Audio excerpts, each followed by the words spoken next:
इस हंसी का रहस्य क्या है। एक बार राजा भोज की पत्नी भोज को स्नान करा रही थी। भोज बार बार अपनी पत्नी से आग्रह करते कि पानी और डालो।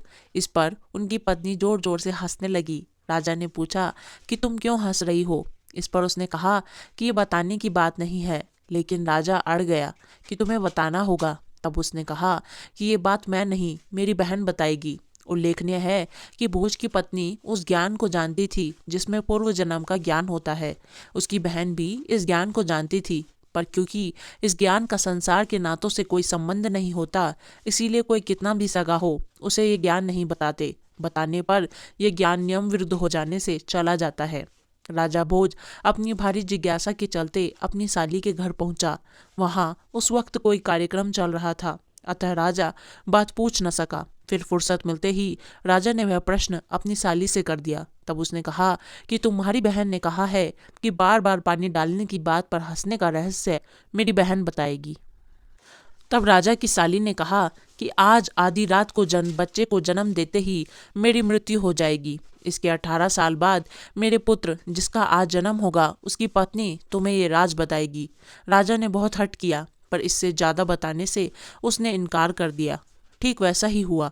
पुत्र को जन्म देकर भोज की साली मर गई। राजा ने 18 साल तक बेसब्री से इंतजार किया और फिर वो दिन आ ही गया जब उस पुत्र का विवाह हुआ। राजा इसी बात का इंतजार कर रहा था। सो जैसे ही उसे वधू से मिलने का मौका मिला, उसने कहा, मैं 18 साल से इस समय का इंतजार कर रहा हूँ। और भोज ने पूरी बात बता दी। वधू ने कहा कि पहले तो आप ये बात ना ही पूछो तो बेहतर है, और अगर पूछते ही हो तो मेरे पति से कभी इसका जिक्र न करना, अन्यथा वो पति धर्म से विमुख हो जाएगा और इससे विधान में खलल पड़ जाएगा। राजा मान गया।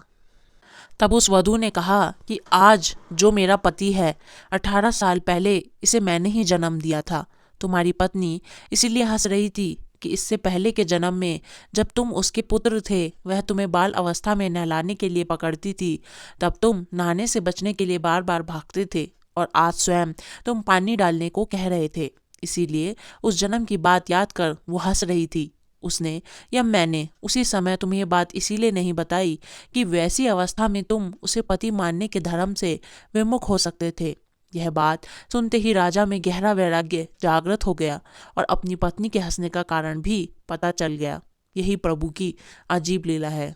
दोस्तों, आपको हमारी ये मनोरंजन कहानी कैसी लगी कमेंट करके ज़रूर बताएं, और चैनल को सब्सक्राइब करना बिल्कुल भी ना भूलें। धन्यवाद दोस्तों।